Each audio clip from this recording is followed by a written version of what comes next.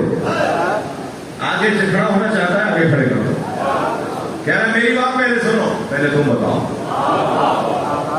ہر چیز یہ سوچ کر انجام دو کہ ہم لڑنے کے لیے پیدا نہیں، ہم جھگڑے کے لیے پیدا نہیں ہوئے. ایک ایک اور جملہ بھی ہدیہ لے لو. اگر کبھی ظالم اور مظلوم ہونے میں تمہیں اختیار ہو کہ ظالم بنو یا مظلوم، تو مظلوم بننے کو ترجیح دینا، ظالم بننا پسند نہ کرنا. ہونے تو جاتی ہے ہمارے. میں ہرگز مسیحیت کا عقیدہ آپ کو نہیں سکھا رہا کہ ان کے ہاں ایک عقیدہ ہے کہ اگر کوئی تماچا مارے تو دوسرا گال بھی آگے کرو، چلو یہاں بھی مان لو. یہ وہ عقیدہ نہیں ہے جو میں کہہ رہا ہوں. یہ وہ عقیدہ ہے جس کا عنوان سیرت امام حسن ہے.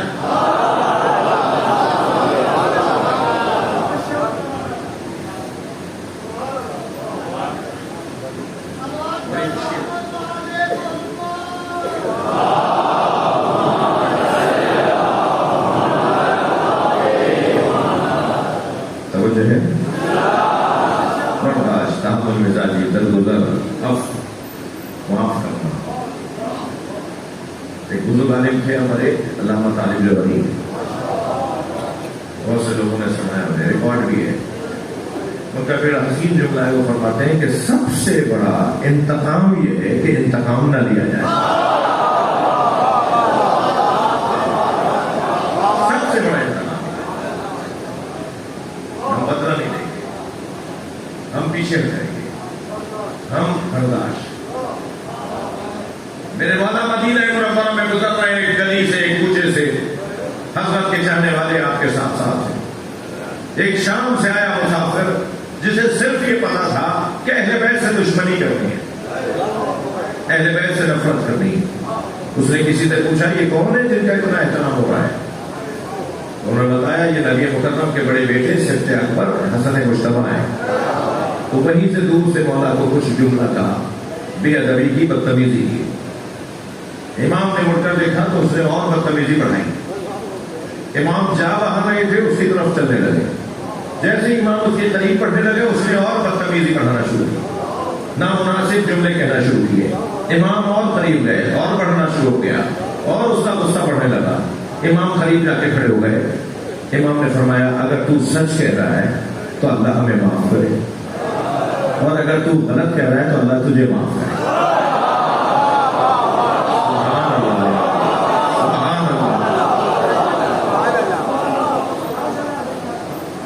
پیروں پر گر گیا،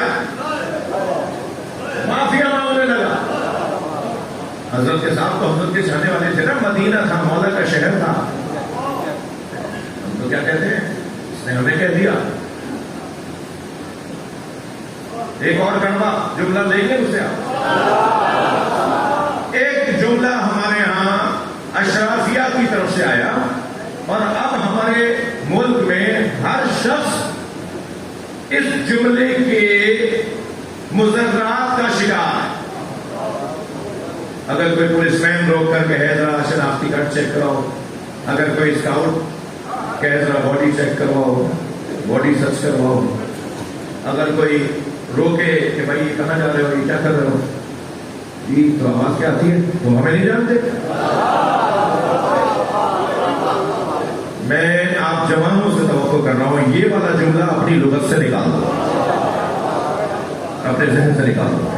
کیا کہتا ہے وہ، تم ہمیں نہیں جانتے میں کون ہوں، تم مجھے نہیں جانتے میں کون ہوں. اب وہ پھر اپنا شجرہ بتانا شروع کرتا ہے، پھر اپنی فضیلتوں کے کارڈ سنانا شروع کرتا ہے.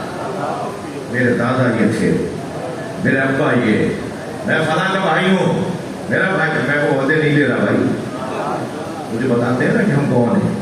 اگر کبھی کوئی آپ سے کہے نا، پہلے تو آپ نہیں بولیں گے یہ جملہ آئندہ، بھائی انشاءاللہ تو بول دو، انشاءاللہ تو بولتے نا. آئندہ یہ جملہ اپنی زبان پہ نہیں لائیں گے کہ تم مجھے نہیں جانتے لوگوں، یہ ہم نہیں بولیں گے۔ ابھی تو میں بتا رہا تھا آپ کو، ہم نہیں جانتے اپنے آپ کو۔ اگر آپ سے کوئی کہے کہ تم مجھے نہیں جانتے میں کون ہوں، تو آپ فوراً کہو آپ خود اپنے آپ کو نہیں جانتے آپ کون ہیں۔ تم اپنے آپ کو نہیں جانتے بھائی، اگر تم اپنے آپ کو جانتے ہوتے تو یہ تکبر بھرا جملہ نہ ہو، یہ غرور بھرا جملہ، یہ انانیت کا جملہ۔ تھوڑا سا دھیمے سے کہوں گا، کسی کو برا لگے تو کان میں روئی ڈال دیں۔ یہ جو ہمارے زمینداروں کے بچے ہیں نا، یہ جو ہمارے افسروں کے بچے ہیں، ان کے ہاں یہ بیکٹیریا زیادہ ہے۔ ابا کی کمائی، ابا کا گریڈ، ابا کی آفیسری، ابا کی مہنگی گاڑی، اور بچہ کہتا ہے تم مجھے نہیں جانتے میں کون ہوں؟ بیدرم سلطان دور تو کی ہنس، تمہارے ابا سلطان تھے، تم کیا ہو؟ محنت کرو، محنت کرو، مشقت کرو، جی اچھے امتحانات پاس کرو، اور پھر جب یہ سوچتے ہی آگے بڑھو گے کہ میں کچھ بھی نہیں ہوں۔ میں کیا کروں کہ آج ایسا مضمون لے بیٹھا، آپ سے گزارش کر رہا ہوں کہ کبھی فقیروں کے ساتھ بھی بیٹھا۔ ہم زمیندار فقیر ہیں، اللہ کا کرم ہے کہ کوشش کر رہا ہوں کہ فقیر ہو جاؤں۔ ہمارے دادا پردادا، میرے والد، ہم پیسے والے فقیر مانگنے والے کو نہیں کہتے۔ یہ جو ہمارے چوکوں پہ مانگ رہے ہوتے ہیں نا، یہ فقیر نہیں ہے، ذلیل ہے۔ فقیر تو اپنے مولا پہ توکل مانگتا ہے، فقیر اپنے مالک پر بھروسہ مانگتا ہے۔ فقیر دینے والے کو کہتے ہیں، مانگنے والے کو کہتے ہیں۔ الفقر، نبی فرما رہے ہیں، سرکار کا قول سنا رہا ہوں آپ کو، اور فرماتے ہیں الفقر فخری، فخر مجھ مصطفیٰ کا فخر ہے۔ مجھ مصطفیٰ کا سب سے بڑا فخر یہ ہے کہ میں فقیر ہوں۔ فقیر کسے کہتے ہیں؟ فقیر اسے کہتے ہیں کہ جو اپنی شخصیت کا قائل نہ ہو، جو تکبر نہ کرتا ہو۔ سب سے زیادہ برا جو اللہ کو لگتا ہے نا، وہ ہے تکبر۔ الکبر ردائی، حدیث قدسی میں فرماتا ہے تکبر میرے کپڑے ہیں۔ جو تکبر اپناتا ہے وہ میرے کپڑوں میں ہاتھ ڈالتا ہے۔ معاف کیجیے گا، میری اور آپ کی قمیص پکڑ کے کھینچے، ہمیں برا لگتا ہے نا۔ یہ صرف میں نے مثال دی ہے۔ ہمارا تکبر میرے کپڑے ہیں، میرے کپڑوں کا ہاتھ نہ رکھو، ہمارا کام ہی نہیں ہے، ہم اپنے آپ کو فقیر سمجھیں۔ میں سیون میں ایسا حضرت لال شہباز صلی رحمۃ اللہ علیہ کے مزار پر حاجن شاہ صاحب تھے نا، ان کے پاس بیٹھا تھا، ایسا ہی ہے، سن رہے ہیں آپ؟ معروف و مقبول، ان کی کافی میں بیٹھا ہوا، ایک بہت مہنگی گاڑی آ کے رکی، جو میں نے اپنے آنکھوں سے دیکھا ہے نا، وہ بتا رہا ہوں۔ ایک مہنگی گاڑی آ کے رکی، اور بڑے سوٹ بوٹ میں، بڑا اچھے مہنگے کپڑے، شلوار قمیض، تکڑے اکڑے کپڑے۔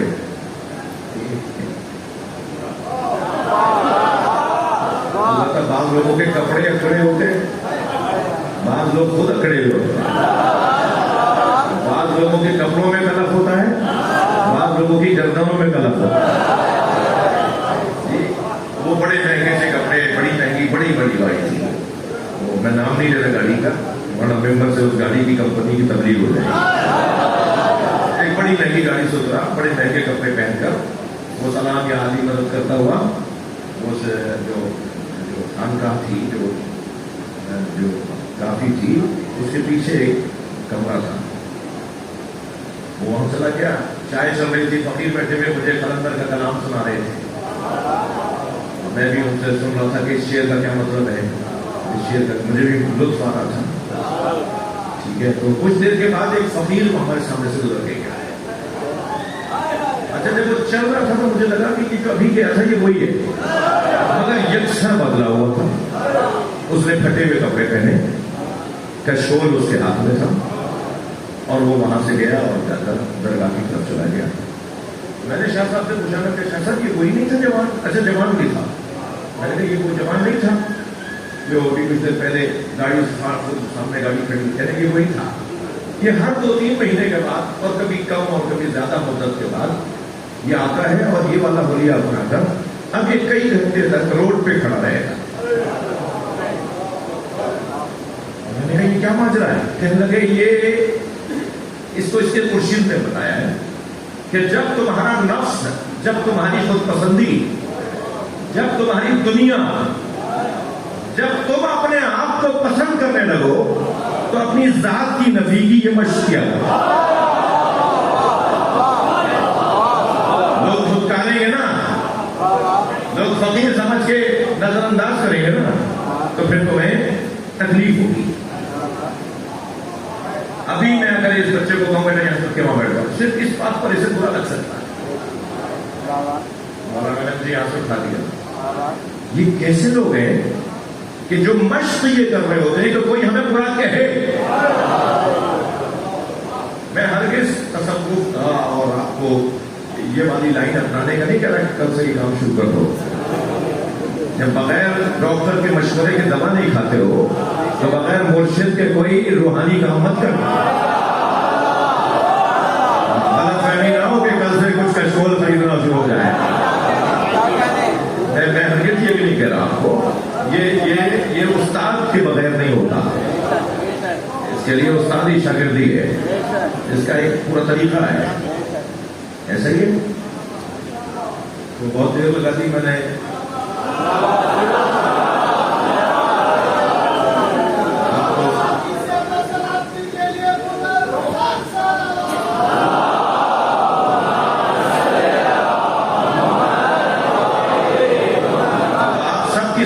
کے لیے نبی اور آل نبی بھی درود عطیہ کریں.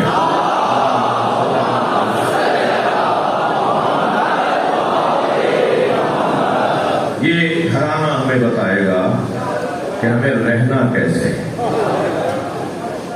اس گھرانے نے ہمیں بتایا ہے کہ ہمیں رہنا کیسے. جب حور کے لشکر نے امام کے لشکر کا سامنا کیا تو مولا حسین نے دیکھا کہ حور کے سپاہی پیاسے ہیں. حور یزیدی لشکر کا ایک سپاہ سالار 1000 سپاہیوں کو لایا ہے امام حسین کو مارنے کے لیے. ایک سالار ہے حور ابن یزید رہائی. ایسے 30 سے زیادہ سردار تھے. سنی شیعہ نے جو تعداد لکھی ہے نا وہ 30,000 کی تعداد جو امام حسین کو مارنے کربلا میں آئے ہیں. وہ مسلم تعداد 30,000 ہے اور یہاں مسلم تعداد 72 ہے. 72 30,000 30,000 مارنے آئے ہیں 72. اچھا 72 کو بھی نہیں مارنے آئے، یہ ایک حسین کو مارنے آئے. اگر کوئی جا رہا ہے نا چھوڑ کر، اگر کوئی جانا چاہتا ہے نا چھوڑ کر تو اس کا پیچھا نہیں کیا جائے گا بلکہ کہا جائے گا جاؤ چھوڑ کے جاؤ. یعنی 72 کی تعداد کو بھی دشمن یہ کہتا تھا کہ ان میں سے بھی کچھ لوگ چلے جائیں. دلیل تو اس کے اوپر حضرت عباس کے لیے امان نامہ لایا گیا. امان نامہ لے کر آیا ہے شمر ابن ذی الجوشن اور اس نے آواز لگا کر کہا کہ میں عباس ابن علی کے لیے امان نامہ لے کر آیا ہوں.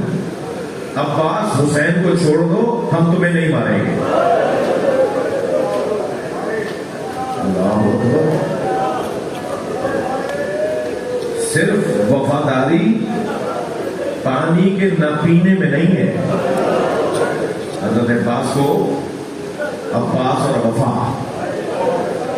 یہ دو نام ہیں ایک وجود کے. عباس اور وفا وجود ایک ہی ہے، دو نام ہیں.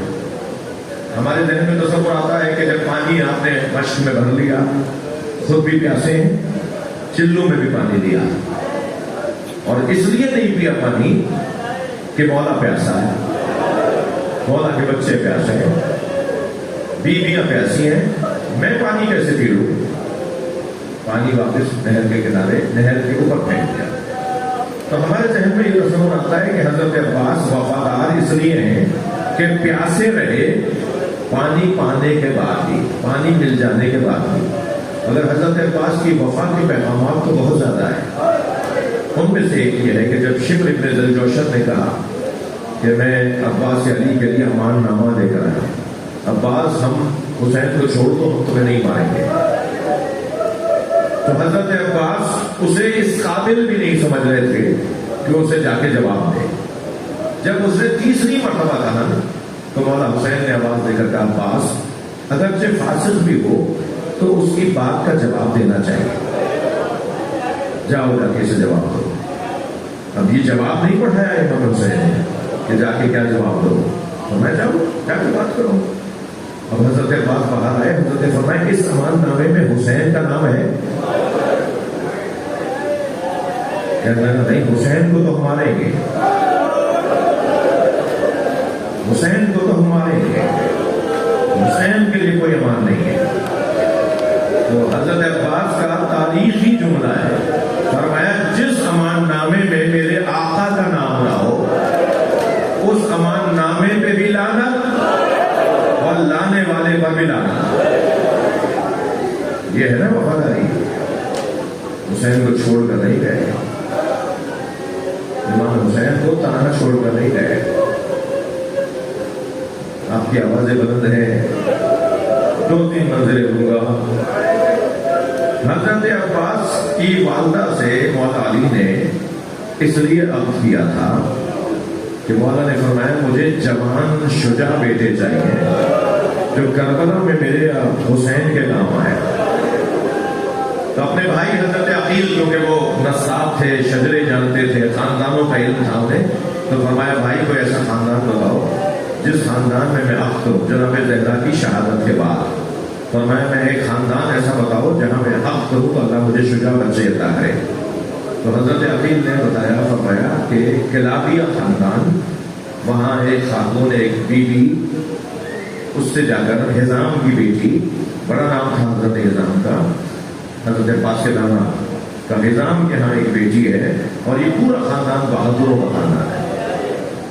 ماں اگر بہادر خاندان کی ہو تو اولاد میں بہادری، ماں اگر سخی خاندان کی ہو تو اولاد میں سخاوت، جینیٹک کے مسائل ہیں۔ تو حضرت عقیل نے فرمایا اور حضرت کا پیغام کیا، اور حضرت ام البنین سے مولا علی کا ہوا۔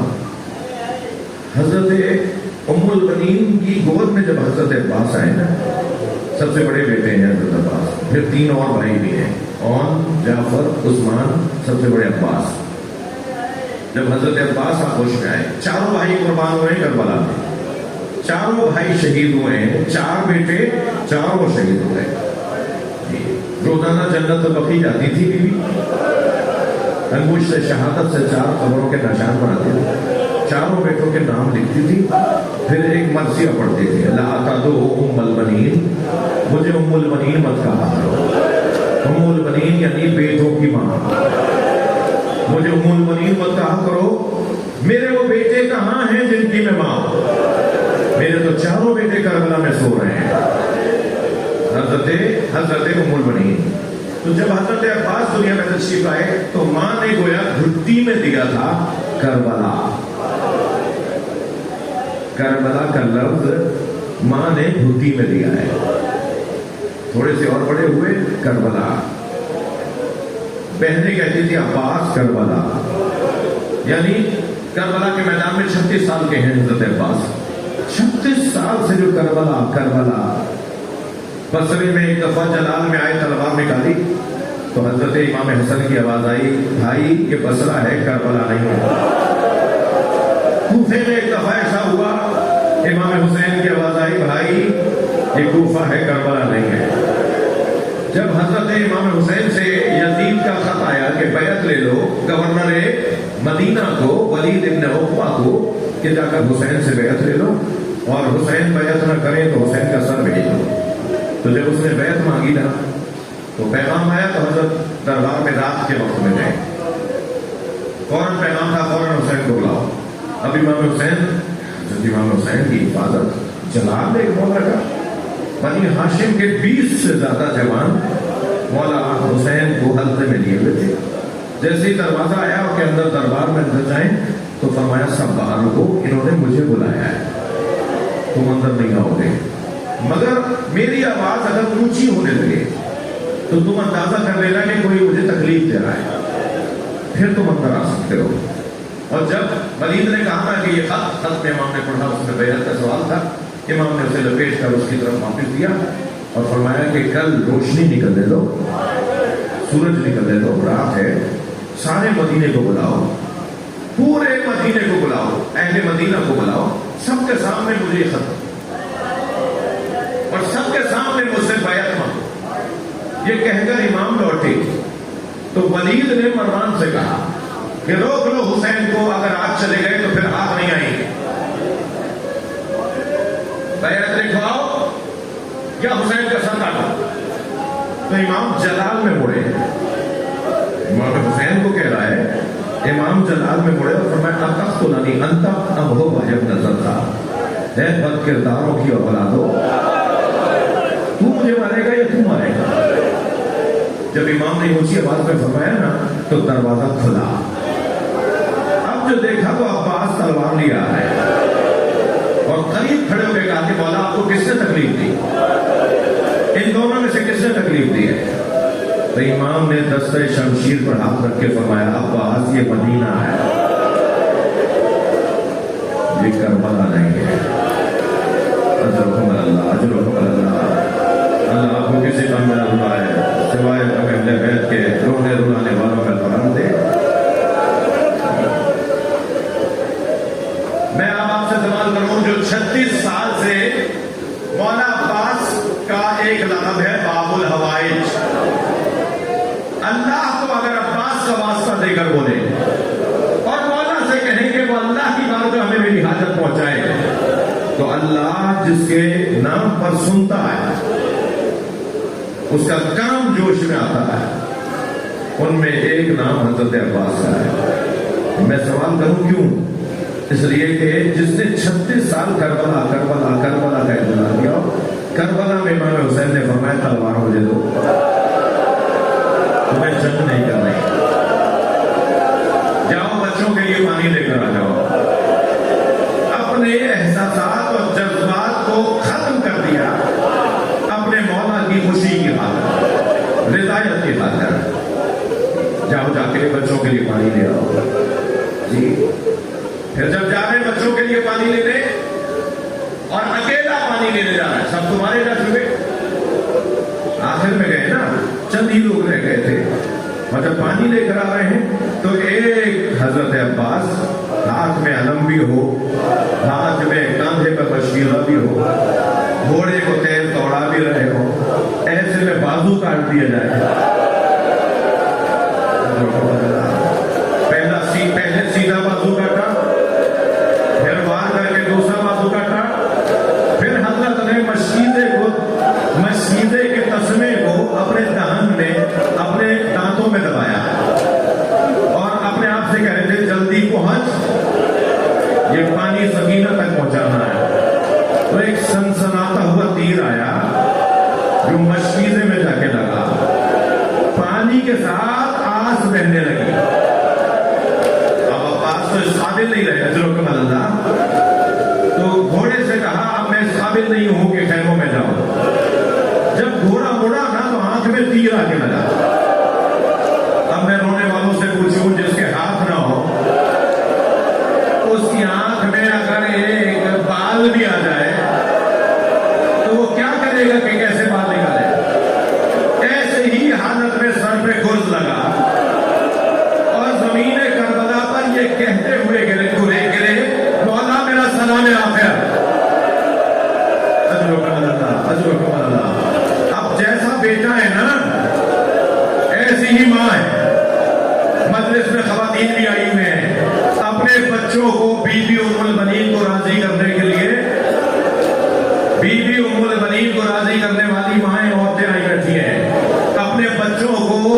اپنے نظریے پر وفادار بنائیں تاکہ جناب المنین راضی ہو جائے۔ بشیر ابن مسعود نے جملے، بشیر ابن جزلم جب قافلہ واپس مدینے آیا نا، امام حسین کا لٹا ہوا قافلہ، تو امام سجاد نے فرمایا بشیر جا کے مدینے میں خبر دو کہ حسین کا قافلہ کربلا میں لٹ کر واپس آیا۔ تو بشیر محلے محلے جا رہے تھے، آوازیں دیتے جا رہے تھے، مدینے والوں، مدینے کا وادی کربلا میں لٹ گیا، مدینے کا وادی کربلا میں لٹ گیا، حسین کو کربلا میں لوٹ لیا۔ یہ کہتے ہوئے جب محلہ بنی ہاشم سے گزرے، یعنی جہاں سادات کا محلہ، بنی ہاشم کا محلہ، امام حسین کا جہاں گھر ہے، تو جیسے ہی بشیر نے آواز لگائی نا کہ حسین کو کربلا میں، حسین کا قافلہ کربلا میں لٹ گیا، تو بشیر کہتے ہیں اچانک ایک دروازہ کھلا اور میں نے کیا دیکھا، طویل القامت بی بی، دراز قد ایک بی بی جس کا جلال ایسا تھا کہ اس کے گھر سے باہر نکلتے ہوئے مجھ پہ روب آ رہا تھا۔ اس نے ہاتھ میں عصا لیا ہوا تھا اور کاندھے پر ایک بچہ بٹھایا ہوا، اور آگے بڑھتے ہوئے کہنے لگی کس حسین کی بات کر رہے ہو؟ تو میں نے کہا بی بی میں حسین ابن علی کی بات کر رہا ہوں، کیا مجھے بتاؤ حسین کے ساتھ کیا ہوا؟ تو میں نے کہا پہلے مجھے آپ بتائیں کہ آپ کون ہیں؟ میں بشیر کہتا ہے، میں نے کہا میں کس سے بات کر رہا ہوں، مجھے آپ اپنا تعارف فرمائیں کہ آپ کون ہیں؟ تو وہ بی بی بولی میں ام البنین۔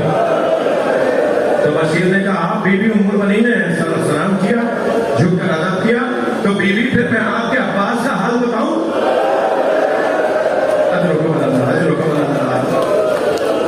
بی بی میں آپ کے اون کا حال بتاؤں، میں آپ کے جعفر کا حال بتاؤں، میں آپ کے عثمان کا حال بتاؤں؟ تو انہوں نے کہا نہیں مجھے حسین کا حال بتاؤ۔ تو میں نے کہا حسین کو کربلا میں بھوکا پیاسا مار دیا۔ تو انہوں نے زمین پر ایک پیر مارا اور پیر مار کے کہا عباس کہاں تھا؟ تو بشیر نے کہا بی بی عباس کے ہوتے ہوئے